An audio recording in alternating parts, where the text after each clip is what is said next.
Hello అండి, welcome back to our channel. ఈరోజు మీకు మంచి బ్రేక్ఫాస్ట్ని అయితే ఈ వీడియోలో చూపించబోతున్నానండి. బ్రేక్ఫాస్ట్గానైనా చేసుకోవచ్చు, లేదా డిన్నర్గానైనా చేసుకోవచ్చండి. ఎప్పుడు తిన్నా ఈ అల్పాహారంలో పోషకాలు అయితే మెండుగా ఉన్నాయండి, పుష్కలంగా ఉన్నాయి. రక్తహీనత ఉన్న వాళ్ళకైతే ఇంకా బాగా పనిచేస్తుంది. బీట్రూట్ని నేరుగా తినమంటే పెద్దగా ఎవరు ఇష్టపడరు తినడానికి. ఇలా చేస్తే మాత్రం తప్పకుండా తింటారండి. దానికోసం నేనైతే గోధుమ పిండి తీసుకున్నాను. గోధుమ పిండిలో ఈ మిక్సీ చేసిన ఈ బీట్రూట్ పేస్ట్ని వేసుకొని అలా కలుపుకున్నానండి. చపాతీ పిండిలా కలుపుకోవాలి, ఎందుకంటే మనం చేస్తున్నది బీట్రూట్ చపాతీలే. ముందే నీళ్ళు పోసేయకుండా కొంచెం కొంచెం ఆ పేస్ట్ వేసుకుంటూ కలుపుకోవాలి.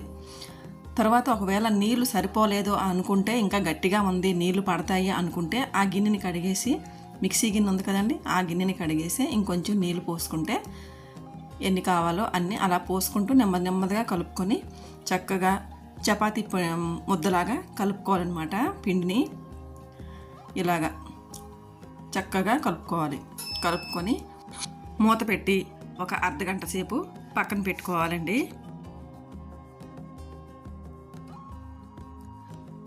ఇప్పుడు ఆ చపాతీలోకి కూర కావాలి కదండి.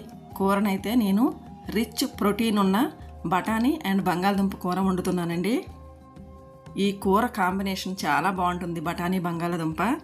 నేనైతే ఎక్కువ మసాలాలు వేయకుండా త్వరగా ఎలా తయారు చేయాలో చూపిస్తాను, వచ్చేయండి. మరి ఇప్పుడు ఒక కుక్కర్ తీసుకున్నానండి. కుక్కర్లో కొంచెం ఆయిల్ వేసుకొని తర్వాత ఆ పోపు దినుసులు వేసుకోవాలి. ఆవాలు, జీలకర్ర, మినపప్పు, శనగపప్పు వేసుకొని కొంచెం వేగిన తర్వాత అప్పుడు ఉల్లిపాయ, పచ్చిమిర్చి వేసుకొని కొంచెం కరివేపాకు కూడా వేసుకొని వేయించుకోవాలండి. బాగా వేగిన తర్వాత ఇప్పుడు కట్ చేసుకున్న బంగాళదుంపలను అయితే ముందు వేసేయాలి.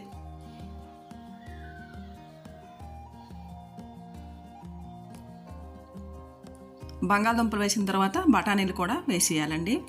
ఇప్పుడు కూరకు సరిపడా పసుపుని, తర్వాత ఉప్పుని, తర్వాత కారాన్ని, తర్వాత గరం మసాలా అండి. గరం మసాలా అంటే ఇది నాన్ వెజ్లో వేయడం కన్నా కూరల్లో కానీ నేను స్పెషల్గా తయారు చేసిందండి. ఇంకోసారి ఎప్పుడైనా ఈ గరం మసాలా కూడా పెడతాను.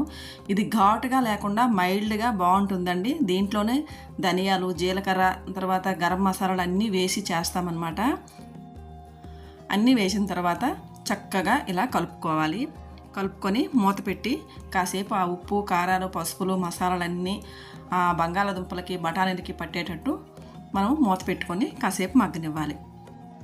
తర్వాత మూత తీసేసి ఇప్పుడు మళ్ళీ ఒకసారి కలిపేసి తర్వాత ఇప్పుడు నీళ్ళు పోసుకోవాలండి.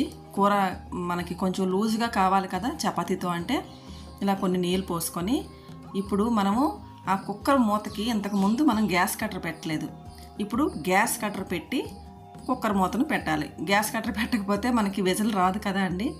ముందైతే గ్యాస్ కట్టర్ పెట్టకుండానే మగ్గించాలి. ఇప్పుడు గ్యాస్ కట్టర్ పెట్టి ఉడికించుకోవాలి. ఒక 2 విజిల్లు అయితే చాలండి, చక్కగా ఉడికిపోతుంది. అదిగోండి 2 విజిల్లు అయిన తర్వాత నేను దించేసాను.